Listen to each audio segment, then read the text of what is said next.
When my brother lost his job, my fiancée said he should handle it himself. It's not up to me. I just nodded.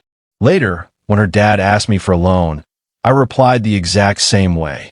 She called me heartless and begged for help. There are moments in a relationship that act like tracer rounds in the dark. They illuminate the entire battlefield, showing you exactly where the lines are drawn and where the enemy is hiding. For me, that moment came on a rainy Wednesday night, sitting in the warm, comfortable living room of the house I owned, listening to the woman I was supposed to marry describe my family as a liability. Let's back up. My name is Mark. I'm a partner at a mid-sized investment firm. My world is numbers, risk assessment, and long-term strategy. I'm not an emotional guy, but I'm a loyal one. Family to me is a non-negotiable bond. My younger brother, David, is my best friend. We grew up with nothing, relying on each other while our parents worked 2 jobs each. That kind of bond doesn't just fade away. My fiancée, Isabella, came from a different world. Her father, Richard, was a self-proclaimed serial entrepreneur who was always one big deal away from changing the world. And her mother, Eleanor, was a woman whose primary occupation was managing the family social calendar. They lived in a big mortgage to the hilt house and drove leased luxury cars. They were experts in the art of appearing wealthy. I saw the signs, of course, the casual mentions of temporary cash flow issues, the way Richard would steer conversations toward my portfolio, but I loved Isabella, and I thought her family's financial theater was just a quirk, an old money habit of keeping up appearances. 2 months ago, the bottom fell out for my brother. The tech company he worked for as a senior developer had a massive round of layoffs, and his whole department was eliminated.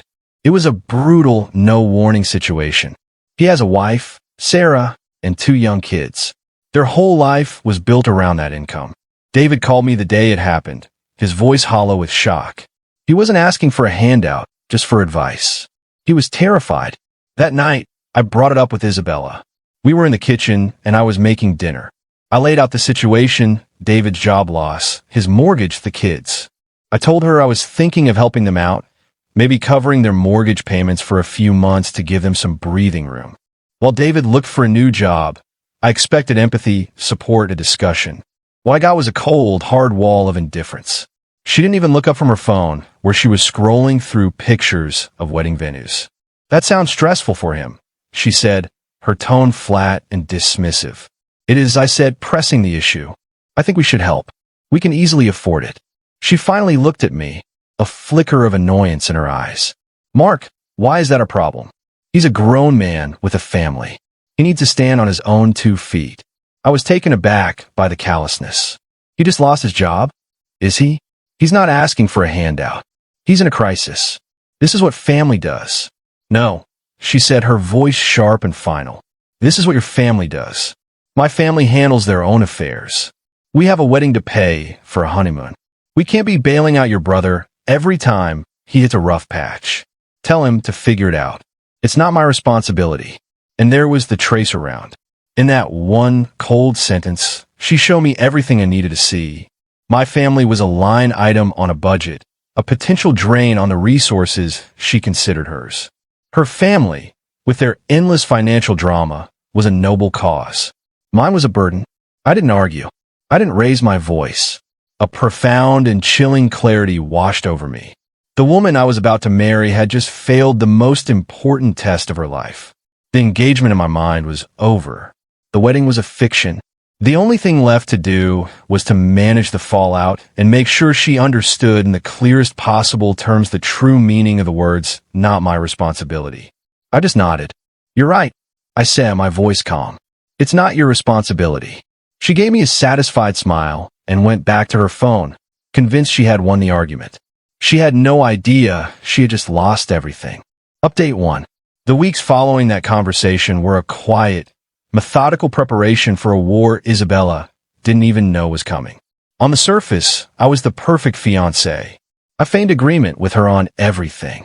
I let her believe her cold dismissal of my brother was a settled issue. I listened to her talk about floral arrangements and seating charts, all the while seeing her not as my future wife, but as a hostile variable in a complex equation that I needed to solve. My first move was to help my brother, but I did it in secret. I met David for lunch the day after my talk with Isabella. I wrote him a personal check for 6 months of his mortgage payments and told him it was a gift, not a loan. I also hired a top-tier career coach and resume writer for him, services he never would have been able to afford on his own.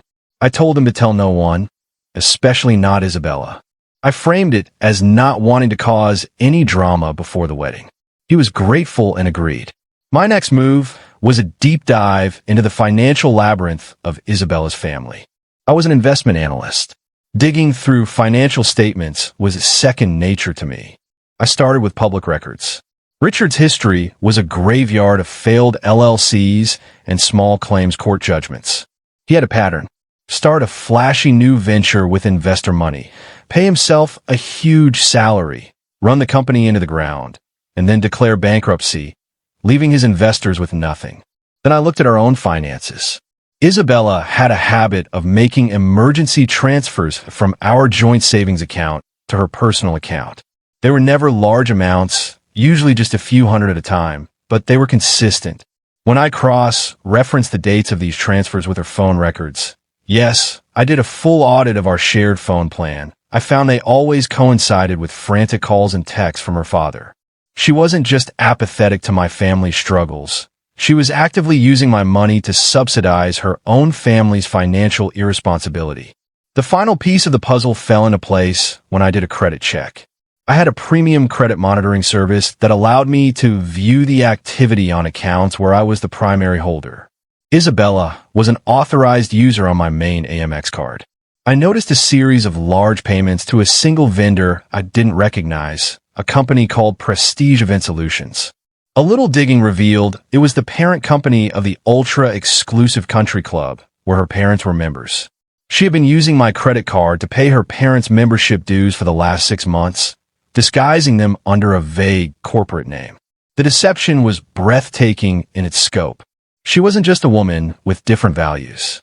She was a willing participant in a long-term financial con with me, as the mark. While I was uncovering this, David, with the help of the career coach, was thriving.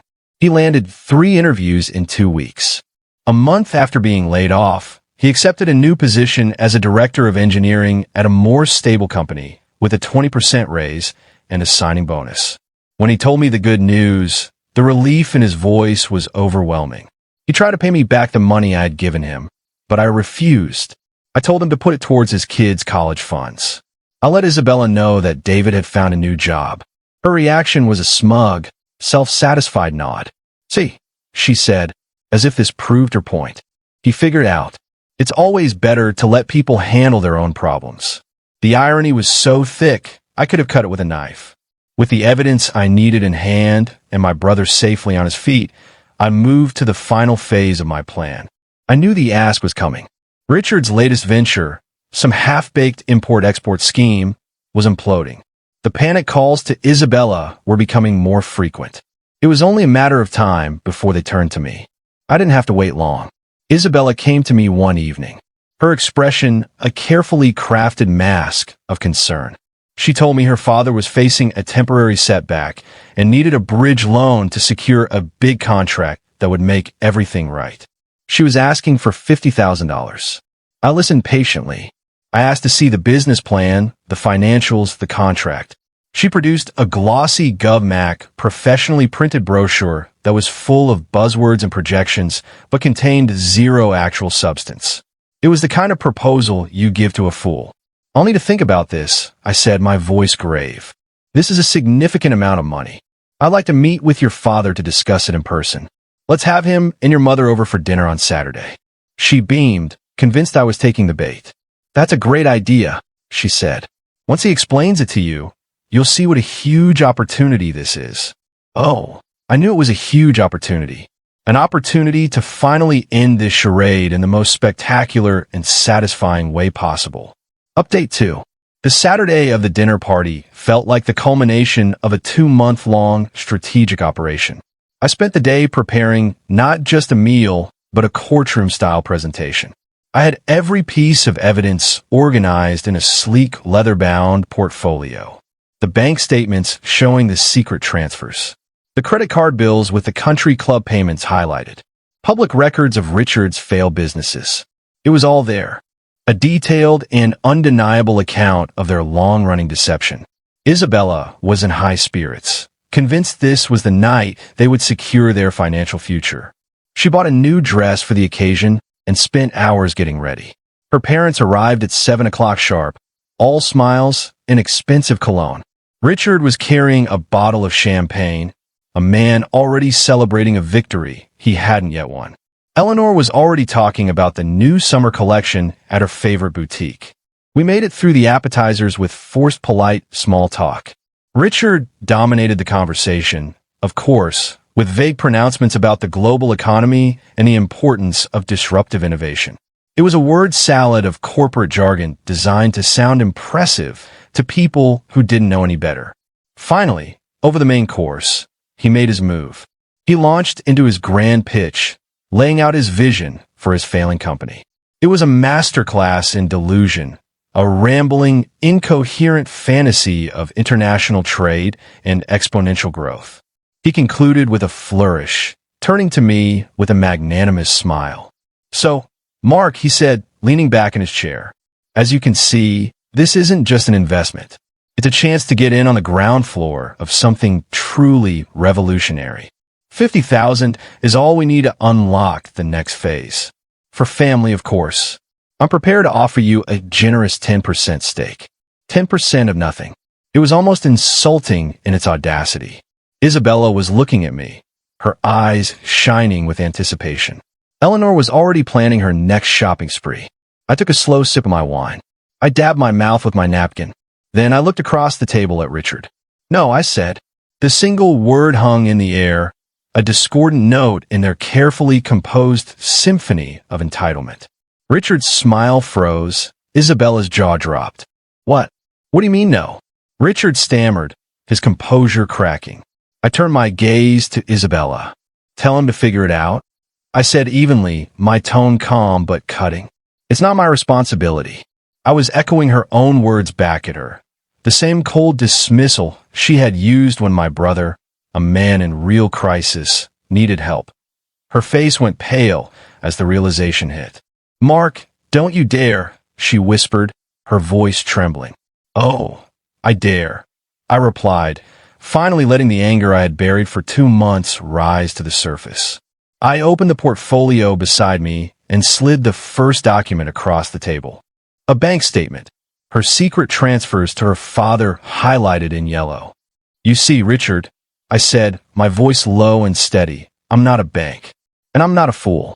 For the past year, your daughter has been siphoning money from our joint account to you, a little at a time, hoping I wouldn't notice. I did. I pushed forward another paper, the credit card bill. And I also noticed when my card was used to pay your $5,000 country club dues. A club you clearly can't afford on your own." Isabella let out a strangled gasp. Richard stared at the evidence, sweat beading on his pale face. "You've done this your whole life, haven't you, Richard?" I continued, tossing down a record of his failed businesses. "Living beyond your means, stringing along lenders and investors you never repay. And now you thought I'd be your next Mark. Your golden goose." I stood. "The real question isn't whether I'll invest in your failing company. It's why my fiancée thought it was her duty to bankroll a family of grifters, but felt nothing when my brother was drowning." Isabella's voice finally broke through. You helped him?" she stammered, her eyes wide. "Of course I did," I said, "because that's what family does. We help each other. We don't treat each other like burdens." David is back on his feet now, with a better job than before because he had support. He figured it out with my help. Your father, on the other hand, can't fix his problems with another handout. I turned to Isabella, the woman I had almost married. There were no tears in her eyes, only cold fury. The mask had slipped. "The engagement is over," I said. "The wedding is canceled. You have 1 week to pack your things and leave my house. From now on, your responsibilities are yours alone." Final update. The week that followed was a masterclass in entitlement. Isabella refused to leave, acting like she had some claim over my life. She and her mother swung between tearful pleas and furious threats. I didn't engage. My lawyer, Diana, sent a formal eviction notice, and I changed the locks. They tried a smear campaign, of course, painting me as cruel, abandoning Isabella right before the wedding, refusing to help her ailing father. But the flaw was obvious, the truth. My brother and his wife had already told everyone how Isabella coldly dismissed them in their time of need. So when word spread about our breakup, and the reason why, no one was surprised. The hypocrisy was obvious, and their attempt at sympathy backfired completely. Without my money, Richard's empire collapsed in weeks.